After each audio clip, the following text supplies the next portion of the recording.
Bonjour à toutes et tous, bienvenue pour ce nouveau tutoriel de physique sur la loi d'Ohm. La loi d'Ohm, c'est une loi qu'on utilise en électricité.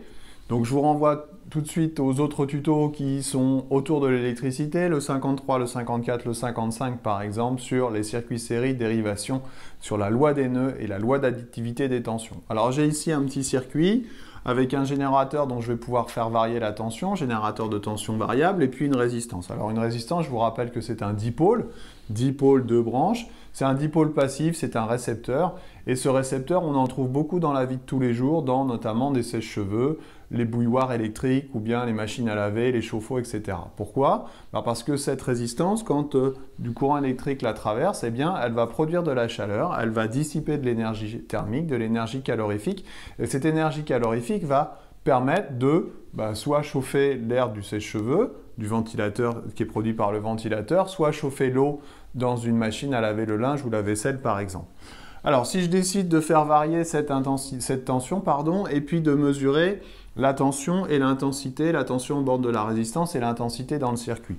L'intensité dans le circuit, elle est mesurable par 1 ampère-mètre. Comme c'est un circuit série, je peux mettre l'ampère-mètre n'importe où. Et puis la tension aux bornes du générateur, je vous rappelle qu'un voltmètre se branche en dérivation. Donc si je veux mesurer la tension aux bornes de la résistance, je vais mettre le voltmètre comme ceci. Je vais donc faire varier la tension et pour chaque valeur que je décide d'obtenir, je vais mesurer la tension aux bornes de la résistance et l'intensité dans le circuit. Je vais m'apercevoir, en traçant la tension en fonction de l'intensité, eh bien, que ces deux grandeurs sont proportionnelles. On va pouvoir dire que la tension et l'intensité sont deux grandeurs proportionnelles. Ainsi, si elles sont proportionnelles, on va pouvoir trouver un coefficient de proportionnalité. Le coefficient de proportionnalité, ça va être le coefficient directeur de la droite, la pente de la droite. Et ce coefficient directeur, ça va être ni plus ni moins que la valeur de la résistance.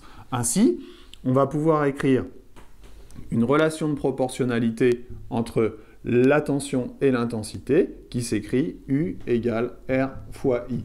Et bien, U égale R fois I, c'est la loi d'Ohm. Alors, I, c'est en ampères, R, c'est en ohms, et U, c'est en volts. Voilà pour la loi d'Ohm. J'espère que j'ai été clair. Je vous dis à bientôt pour un nouveau tuto. Bye bye.